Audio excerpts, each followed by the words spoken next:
बिस्मिल्लाहिर्रहमानिर्रहीम, अस्सलाम वालेकुम। मैं फैज़ान रिजवी और आप मेरे यूट्यूब चैनल और फेसबुक पेज देख रहे हैं। आज 12 अगस्त 2023 है, दिन है जी सैटरडे, हफ्ते का 535 रोज़ आज मुकम्मल हो गए। रूस और यूक्रेन के दरमियान जारी जंग। पोस्टर आपको नज़र आ रहा होगा, we are here join us. मैं वी आर हायरिंग कहने लगा था। खैर, ये इसी तरह का पोस्टर है जिस तरह के किसी जॉब्स ओपनिंग का पोस्टर होता है। तो पोलैंड के अंदर 12 नौकरियां खुल गई हैं। वागनर्स पहुंच गए हैं। वागनर्स जो प्राइवेट मिलिट्री ग्रुप है वो पहुंच चुका है पोलैंड के अंदर एक शहर में। ये पोस्टर्स आवेजा हो चुके हैं कि we are here join us. अब गुज़िश्ता रोज़ पोलैंड के डिफेंस मिनिस्टर ने एक स्टेटमेंट जारी करते हुए कहा था कि Polish border is in danger. क्यों? Because we can see the signs of Wagner's presence on our border. हम अपने बॉर्डर के ऊपर वागनर्स की प्रेजेंस के साइंस देख सकते हैं। इसलिए जो पोलैंड के डिफेंस मिनिस्टर हैं उन्होंने कहा था कि पोलिश बॉर्डर जो है वो डेंजर के अंदर है। अब इससे बड़ा जो वागनर्स की प्रेजेंस का साइन है वो इससे बड़ा साइन तो कोई नहीं हो सकता कि आपके शहर के अंदर पोस्टर्स लगा दिए गए हैं मुख्तलिफ मकामात पर। तो इसका मतलब ये हुआ कि पोलैंड इज इन डेंजर। अब इस मामले पर पोलैंड का, बेलारूस का किस तरह से रद्द-ए-अमल सामने आ रहा है इस पर भी बात करेंगे, लेकिन उससे कबल मैं आपको बता दूं कि यूक्रेन इज इन डेंजर। ये स्टेटमेंट सामने आई है रशिया की जानिब से। जो फॉरेन मिनिस्ट्री की तर्जमान है मरिया ज़खरोवा, उन्होंने बड़ी सख्त स्टेटमेंट जारी करते हुए कहा कि अब यूक्रेन की खैर नहीं है, रशिया की रिटेलिएशन का यूक्रेन इंतज़ार करे। अब मरिया ज़खरोवा की जानिब से स्टेटमेंट क्यों सामने आई, वजह आपको मैं बता दूं कि आज यूक्रेन की जानिब से रशिया को एक मरतबा फिर से टारगेट करने की कोशिश की गई और कुछ खबरों के मुताबिक तो सक्सेसफुली यूक्रेन ने रशिया को टारगेट भी किया। 20 ड्रोन हमले आज ही की डेट में गुज़िश्ता 24 घंटों के दौरान यूक्रेन की जानिब से 20 ड्रोन हमले रिपोर्ट हुए। खाली क्राइमिया को टारगेट करने की कोशिश की यूक्रेन ने और रशिया के डिफेंस मिनिस्ट्री के तर्जमान ने कहा कि हमने 20 के 20 यूक्रेन के ड्रोन्स को मार गिराया। रशिया के डिफेंस मिनिस्ट्री ने दावा किया कि एक भी ड्रोन जो है वो क्राइमिया तक नहीं पहुंचा बल्कि ब्लैक सी के अंदर गर्क हो गए, तबाह हो गए। यूक्रेन के सारे जो 20 ड्रोन्स थे वो ब्लैक सी के अंदर जाकर तबाह हो गए। ना सिर्फ क्राइमिया को टारगेट करने की कोशिश की यूक्रेन ने, बल्कि ये मनाजिर आपको नजर आ रहे होंगे, रीसेंट मनाजिर हैं, अभी ये डेवलपिंग स्टोरी है। अभी तक जो इन्फॉर्मेशन सामने आई है, इस वक्त रात के 9:30 बज रहे हैं इस वक्त जब मैं वीडियो रिकॉर्ड कर रहा हूं, तो अभी तक की इन्फॉर्मेशन के मुताबिक 2 मिसाइल हमले यूक्रेन ने करने की कोशिश की। क्राइमिया का जो कर्च स्ट्रेट ब्रिज है उसको यूक्रेन ने टारगेट करने की कोशिश की। रशिया के डिफेंस मिनिस्ट्री के तर्जमान की जो स्टेटमेंट अभी तक सामने आई, रशिया ने दावा किया है कि दोनों के दोनों मिसाइल्स को रशिया के एयर डिफेंस सिस्टम ने कर्च स्ट्रेट ब्रिज को हिट करने से कबल मार गिराया। लेकिन जिस तरह की वीडियोस गर्दिश कर रही हैं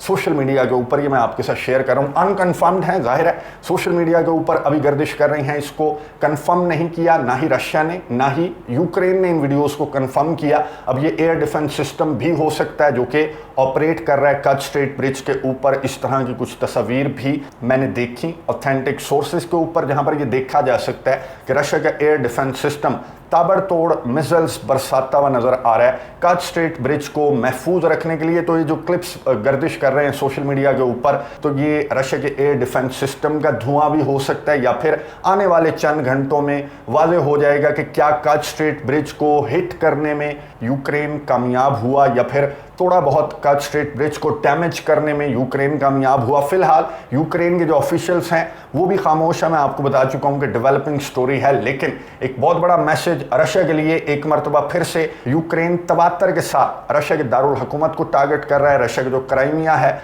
उसको यूक्रेन की जानिब से टारगेट किया जा रहा है। कर्च स्ट्रेट ब्रिज के ऊपर ये तीसरी मरतबा यूक्रेन ने एक बड़ा हमला किया। इसके अलावा कर्च स्ट्रेट ब्रिज को मुतअद्दिद मरतबा यूक्रेन ने नेवल ड्रोन्स इस्तेमाल करते हुए, अपने कामीकाजी ड्रोन्स जो देसी साख्ता बना रखे हैं यूक्रेन ने, वो इस्तेमाल करते हुए और मिसाइल्स इस्तेमाल करते हुए मुतअद्दिद मरतबा यूक्रेन ने कर्च स्ट्रेट ब्रिज को टारगेट करने की कोशिश की। बहुत इंपॉर्टेंट ब्रिज है रशिया के लिए, बहुत इंपॉर्टेंट ब्रिज है और रशिया मुतअद्दिद मरतबा वार्न कर चुका है यूक्रेन को कि क्राइमिया और कर्च स्ट्रेट ब्रिज को छेड़ा तो रिटेलिएशन रशिया के सामने आएगी। यही स्टेटमेंट सामने आई मरिया ज़खरोवा जो रशिया की फॉरेन मिनिस्ट्री की तर्जमान है। उन्होंने स्टेटमेंट जारी करते हुए कहा कि यूक्रेन ने एक मरतबा फिर से टेररिस्ट अटैक करने की कोशिश की क्राइमिया के कर्च स्ट्रेट ब्रिज को टारगेट करने की कोशिश की, जहां पर सिविलियंस का बहुत ज्यादा नुकसान हो जाता। लेकिन बरवक्त कार्रवाई करते हुए मरिया ज़खरोवा ने दावा किया कि बरवक्त कार्रवाई करते हुए रशिया के एयर डिफेंस सिस्टम के क्रू ने दोनों के दोनों मिसाइल्स को मार गिराया। और साथ साथ रशिया की जो फॉरेन मिनिस्ट्री की तर्जमान है, उन्होंने कहा कि अब इंतजार करे यूक्रेन रशिया की रिटेलिएशन का। किस तरह की रिटेलिएशन, हमें मालूम है कि आप रात गए या सुबह सवेरे ताबड़तोड़ मिसाइल्स बरसाएंगे यूक्रेन के दारुल हुकूमत समेत यूक्रेन के डिफरेंट रीजन्स को रशिया की जानिब से टारगेट किया जाएगा। यही रिटेलिएशन जब से ये ऑपरेशन, ये जंग स्टार्ट हुई तो इसी तरह की रिटेलिएशन हमने देखी। अब हमें भी पता है कि रशिया किस तरह से रिटेलिएट करेगा। यूक्रेन ने जो कर्च स्ट्रेट ब्रिज को टारगेट करने की कोशिश की या फिर क्राइमिया को टारगेट करने की कोशिश की, इसके रद्द अमल में रशिया की जानिब से यूक्रेन के दारुल हुकूमत समेत यूक्रेन के डिफरेंट रीजन्स के ऊपर ताबड़तोड़ हमले किए जाएंगे। ना सिर्फ हमें पता है बल्कि रशिया के ऑफिशियल्स को भी ये बात मालूम है। और रशिया के ऑफिशियल्स ने एतराज़ आयद करते हुए कहा कि ये कोई रिटेलिएशन ना हुई जिस तरह की रिटेलिएशन आपकी जानिब से सामने आती हैं। जो पुतिन के एलाइज हैं उनकी जानिब से इस तरह की स्टेटमेंट्स पहले भी मुतअद्दिद मरतबा रमज़ान का द्रोफ हों या फिर जो प्रोमिनेंट एलाइज हैं पुतिन के, वो इस तरह क्रिटिसाइज कर रहे हैं रशिया को कि ये कोई रिटेलिएशन नहीं होती कि आप मिसाइल्स बरसाएंगे यूक्रेन के दारुल हुकूमत के ऊपर, यूक्रेन के डिफरेंट रीजन्स के ऊपर। और यूक्रेन को जिस तरह का मॉडर्न इक्विपमेंट प्रोवाइड किया है यूक्रेन के इत्तेहादियों ने, तो आपके 80-90% जो मिसाइल्स हैं, जो ड्रोन्स हैं, वो यूक्रेन का एयर डिफेंस सिस्टम मार गिराएगा और थोड़ा बहुत नुकसान यूक्रेन का होगा। और ये है रशिया की रिटेलिएशन। अब पुतिन के एलाय ने कहा कि don't play with rules, rules से खेलना ख़त्म कर दें। अब रशिया रूल्स के साथ ये जंग लड़ रहा है। आपको मालूम है कि रशिया की जानिब से ऑपरेशन कंडक्ट किया जा रहा है। रशिया जो है वो यूक्रेन के असलहे, गोले बारूद को टारगेट करता है, उन मकामात को टारगेट करता है जहां पर रशिया के पास इंटेलिजेंस होती है कि यहाँ पर मर्सनरीज छुपे बैठे हैं या फिर असलहा, गोला बारूद रखा गया है। उन मकामात को रशिया की जानिब से टारगेट किया जाता है। और आज जो खबर सामने आई, रशिया ने अपने ऑपरेशन के दौरान, अब काउंटर ऑफेंसिव चल रहा है यूक्रेन का, इलाके खाली करने चाहिए रशिया को, लेकिन यहां पर उल्टी गेम पड़ी हुई है। यूक्रेन का काउंटर ऑफेंसिव इतना बड़ा फेलियर है कि आज जो खबर सामने आई, आज फिर से रशिया की जानिब से रशिया के डिफेंस मिनिस्ट्री के तर्जुमान ने बताया कि हमने लोहांस्क रीजन के अंदर एक बहुत इंपॉर्टेंट पोस्ट को, एक बहुत इंपॉर्टेंट गांव को कंट्रोल कर लिया। मैं आपको बता दूं कि 99.9% जो लोहांस्क है वो रशिया के अंडर कंट्रोल है, लेकिन दो जो टाउन्स थे, दो जो विलेजेस थे बहुत इंपॉर्टेंट, वो रशिया के अंडर कंट्रोल नहीं थे। और यूक्रेन वहां पर अपने काउंटर ऑफेंसिव को लेकर दाखिल हो चुका था। यूक्रेन ने कहा था कि 2 के 4, 4 के 6 देखना कि हम कैसे कंट्रोल करते हैं। लेकिन यहां पर रशिया की जानिब से ये खबर सामने आई कि लोहांस्क रीजन के अंदर जो सेकंड लास्ट विलेज था वो भी रशिया ने कंट्रोल कर लिया। तो ये इस तरह से रशिया अपने ऑपरेशन को भी आगे लेकर चल रहा है और अपनी रिटेलिएशन को भी उसी अंदाज से रशिया आगे लेकर चल रहा है कि यूक्रेन की जानिब से डेंजरस हमला भी किया जाए तो जवाब में रशिया की जानिब से ताबड़तोड़ मिसाइल्स बरसाए जाते हैं, ड्रोन हमले किए जाते हैं यूक्रेन के दारुल हुकूमत समेत यूक्रेन के डिफरेंट रीजन्स के ऊपर। अब इससे आगे बढ़कर जो पुतिन के एलाइज हैं, जो रशिया के ऑफिशियल्स हैं, वो इससे आगे बढ़कर रिटेलिएशन मांग रहे हैं। और उन्होंने ये भी कहा कि ये जो ऑपरेशन है ये यहीं पर रह जाना है। अब जंग जो है वो यूक्रेन के बॉर्डर से भी आगे निकल गई, तो आप ये 1-2 विलेजेस कंट्रोल करके अपना इतना ज़्यादा असलहा, गोला बारूद जो है वो यहाँ पर झोंक कर यूक्रेन के मैदानी जंग के अंदर, इसका कोई फ़ायदा नहीं होगा, क्योंकि अब जंग यूक्रेन के बॉर्डर से बहुत आगे निकल चुकी है। ये आपको पोस्टर्स नज़र आ रहे होंगे जो इंट्रो में मैंने आपको दिखाए, ये वागनर्स के पोस्टर्स हैं जो कि आवेजा हुए हैं पोलैंड के एक बहुत इंपॉर्टेंट शहर के अंदर। मैं आपको लोकेशन दिखा देता हूँ। इस शहर की आपको लोकेशन नज़र आ रही होगी। ये पोलैंड का शहर है करक्कोव। करक्कोव का जो शहर है पोलैंड का, ये सदर्न साइड पर है, यानी कि बेलारूस के बॉर्डर से बहुत ज़्यादा दूर। ये आपको लोकेशन नज़र आ रही होगी। और जिस तरह से पोलैंड के डिफेंस मिनिस्टर ने गुज़िश्ता रोज़ एक स्टेटमेंट जारी की कि हम पोलिश बॉर्डर के ऊपर वागनर्स की प्रेजेंस के साइंस हमें नज़र आ रहे हैं, तो पोलिश बॉर्डर बहुत ज़्यादा ख़तरे में है, Polish border is in danger. और यहाँ पर पोलैंड के बॉर्डर से ये शहर जो है करक्कोव, ये बहुत ज़्यादा दूर है। तो क्या वागनर्स जो हैं वो दीगर ममालिक से दाखिल हुए या फिर बेलारूस का बॉर्डर, यहाँ पर आपको नज़र आ रहा होगा कि बहुत दूर है, कि बेलारूस का बॉर्डर क्रॉस किया पोलैंड के अंदर दाखिल हुए, फिर बढ़ते बढ़ते बढ़ते इतनी आगे निकल गए कि सदर्न पोलैंड के अंदर जाकर उन्होंने ये पोस्टर आवेज़ां कर दिए वागनर्स के जो फाइटर्स हैं। तो इससे तो ये वाजे नहीं होता कि पोलिश बॉर्डर जो है वो डेंजर के अंदर है या नहीं, लेकिन इन पोस्टर्स के सामने आने के बाद जो पोलैंड की पुलिस है, जो पोलैंड के ऑफिशियल्स हैं, उनको बहरहाल पोलैंड डेंजर के अंदर इस वक्त लग रहा है, क्योंकि वागनर्स की प्रेजेंस तो है। अगर वागनर्स की प्रेजेंस नहीं है तो वागनर्स के बंदे यहाँ पर मौजूद हैं, पोलैंड के अंदर मौजूद हैं, और पोलैंड का जो शहर है कराकोव, यहाँ पर पुलिस की दौड़ें लग चुकी हैं कि पोस्टर्स किसने लगाए, एक मकाम पर नहीं बल्कि मुतअद्दिद मकामात पर इसी शहर के अंदर ये पोस्टर्स देखे जा सकते हैं। अब गुज़िश्ता वीडियो के अंदर मैंने आपको बताया कि अलेक्जेंडर लुकाशेंको ने ऑफर दी थी, जो पोलैंड के ऑफिशियल्स हैं उनको अलेक्जेंडर लुकाशेंको की जानिब से ऑफर दी गई थी कि आओ बैठते हैं, बात करते हैं। नेबर्स जो हैं वो बाय चॉइस नहीं होते, हम एक दूसरे के पड़ोसी हैं, इस तरह से हालात को ख़राब करना दुरुस्त नहीं होगा। तो इस तरह से अपने बॉर्डर के ऊपर फोर्सेस की तादाद में इजाफा करने का कोई फ़ायदा नहीं। और गुज़िश्ता वीडियो के अंदर मैंने आपको बताया था कि अलेक्जेंडर लुकाशेंको की स्टेटमेंट के डुअल मीनिंग्स भी हो सकते हैं, और आज ये वागनर्स के पोस्टर्स का सामने आना अलेक्जेंडर लुकाशेंको की वार्निंग है या फिर वागनर्स की वार्निंग है कि इस तरह से बॉर्डर के ऊपर ट्रूप्स बढ़ा कर तुम वागनर्स के ख़तरे से जान नहीं छुड़वा सकते। वागनर्स तुम्हारे मुल्क के डीप इनसाइड पोलैंड ऑलरेडी वागनर्स की प्रेजेंस है, तो बेहतर यह है कि आओ बातचीत की टेबल पर बैठो और बॉर्डर के ऊपर टेंशन्स कम करो। अलेक्जेंडर लुकाशेंको की ऑफर और उस ऑफर के एक रोज़ के बाद इन पोस्टर्स का पोलैंड के अंदर आवेज़ा हो जाना बहुत ज़्यादा टेंशन का बाइस बन रहा है, ना सिर्फ पोलैंड के ऑफिशियल्स के लिए बल्कि पूरे के पूरे नेटो ममालिक भी चकराए हुए हैं कि रशिया को ये कंट्रोल नहीं कर सक रही। ये 40-50 ममालिक का जत्था मिलकर भी, और इतना लॉयल किस्म का इनके पास सिपाही है, लेकिन ये फिर भी रशिया के सदर व्लादिमीर पुतिन को कंट्रोल नहीं कर सक रहे। Billions and billions of dollars झोंक दिए, 1.5 साल से ज़ायद का अरसा गुजर गया, लेकिन हालत ये है कि पोलैंड के अंदर वागनर के पोस्टर्स आवेज़ा हो चुके हैं। यूक्रेन के सदर व्लादिमीर ज़ेलेंस्की ने भी एक वीडियो बयान जारी किया। यूक्रेन के जो ऑफिशियल्स हैं वो भी इसी तरह की स्टेटमेंट्स जारी कर रहे हैं। यूक्रेन के सदर ने कहा, और ये पहली मरतबा नहीं कहा बल्कि मुतअद्दिद मरतबा तबा के सदर इस जानिब तवज्जो मबजूल करवा चुके हैं अपने इत्तेहादियों की कि 1-1.5 साल से ज़ायद का अरसा हो गया, 10,000 से ज़्यादा सैंक्शंस आपने रशिया पर आयद कर दी हैं, billion and billion of dollars का असलहा आप मुझे प्रोवाइड कर रहे हैं, लेकिन रशिया के ना मिसाइल्स ख़त्म हो रहे हैं, रशिया का ना बिजनेस ख़त्म हो रहा है, रशिया की गैस भी बिक रही है, रशिया का तेल भी बिक रहा है। ये कैसे हुआ? अब यूक्रेन की जानिब से मुतअद्दिद मरतबा एक मुतालबा सामने रखा गया अमेरिका और उसके इत्तेहादियों के कि मैं आपको एक मशवरा देता हूं, अगर आप मेरे इस मशवरे पर अमल कर लेंगे तो हम रशिया के सदर व्लादिमीर पुतिन के हाथ पांव काट सकते हैं, और रशिया के सदर व्लादिमीर पुतिन ये जंग लड़ने के काबिल नहीं रहेंगे, वो मफलूज हो जाएंगे, उनके हाथ पांव टूट जाएंगे, उनका असलहा ख़त्म हो जाएगा। अब इतने सारे ममालिक ने इतनी सारी सैंक्शंस आयद कर दी, फिर भी रशिया ये जंग इतनी एनर्जी के साथ, इतनी पावर के साथ किस तरह से लड़ रहा है। यूक्रेन के सदर ने मुतालबा किया था कि एक तो गैज़प्रोम जो रशिया का एनर्जी जायंट है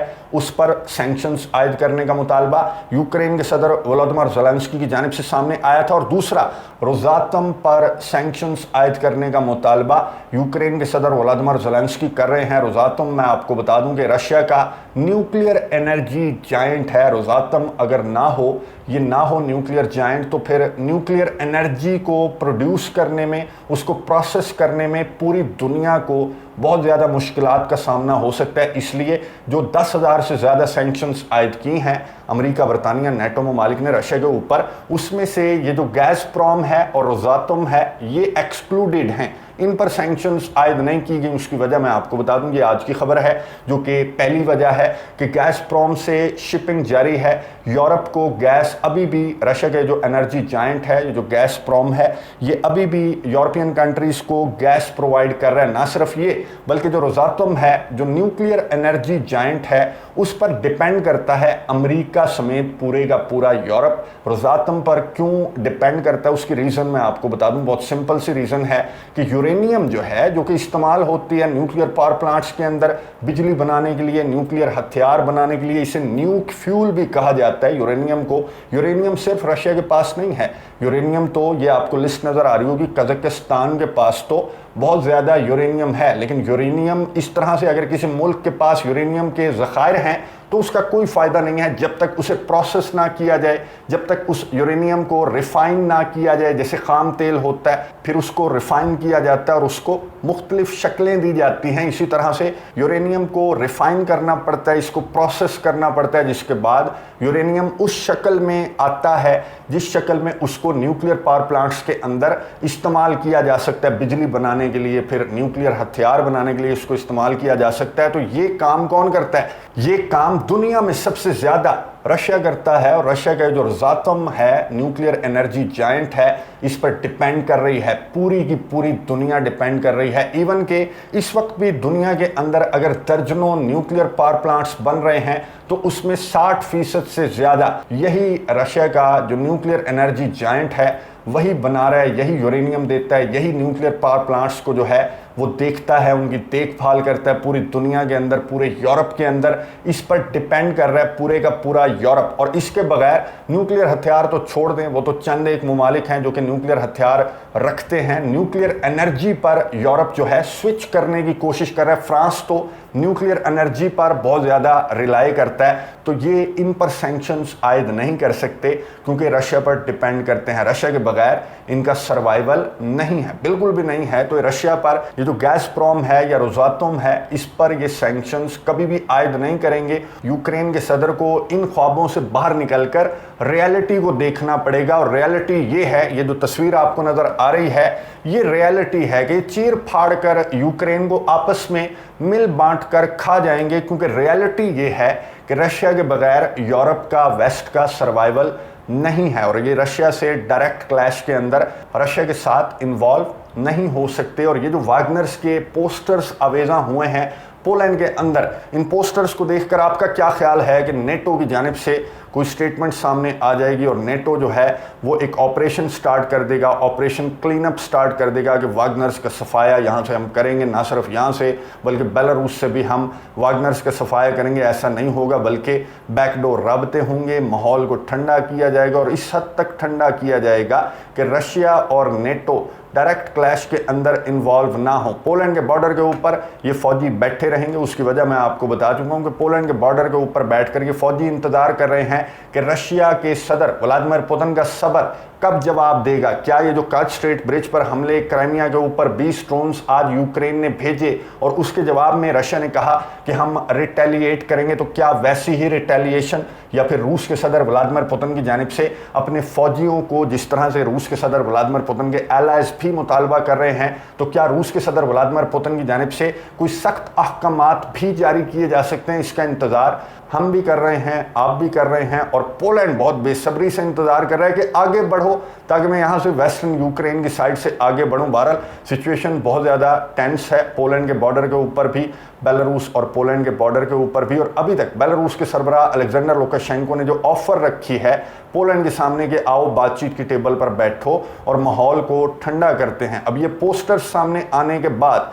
मेरा ये ख्याल है कि पोलैंड का सॉफ्टवेयर अपडेट हो जाना है और पोलैंड की जानिब से बेलारूस के सरबराह अलेक्जेंडर लुकाशेंको की ऑफ़र को तस्लीम किया जाएगा कि हाँ ठीक है, ऑलरेडी हम तो बॉर्डर पर अपनी सिक्योरिटी खड़ी करके बैठे हुए हैं और अंदर वागनर्स के जो पोस्टर्स हैं वो भी आवेजा हो चुके हैं, तो वागनर्स से पंगा सही नहीं है पोलैंड के लिए, नेटो के लिए, और पोलैंड इस मामले को ठंडा करने की कोशिश करेगा। लेकिन बॉर्डर के ऊपर पोलैंड के फौजी मौजूद रहेंगे, उसके रीज़न मैं आपको बता चुका हूँ। नज़र रखेंगे, आपको अपडेट्स देता रहूँगा। कमेंट्स बॉक्स में अपनी राय का इजहार ज़रूर कीजिएगा कि आपको क्या लगता है कि इसी सिमत में जंग आगे बढ़ेगी, पूरे के पूरे यूक्रेन को रशिया के सदर की जानिब से कंट्रोल करने के अहकामात दिए जा सकते हैं, या फिर इन हमलों के जवाब में भी उसी तरह की रिटेलिएशन और फिर इंतज़ार, सिचुएशन बनने का और इस तनाज़े के बातचीत की टेबल पर आने का, यूरोप का, वेस्ट का सॉफ्टवेयर अपडेट होने का इंतज़ार रूस के सदर व्लादिमीर पुतिन की जानिब से किया जाएगा। कमेंट्स बॉक्स में अपनी राय का इजहार ज़रूर कीजिएगा। अगली वीडियो तक के लिए इजाज़त दीजिए। अल्लाह हाफ़िज़।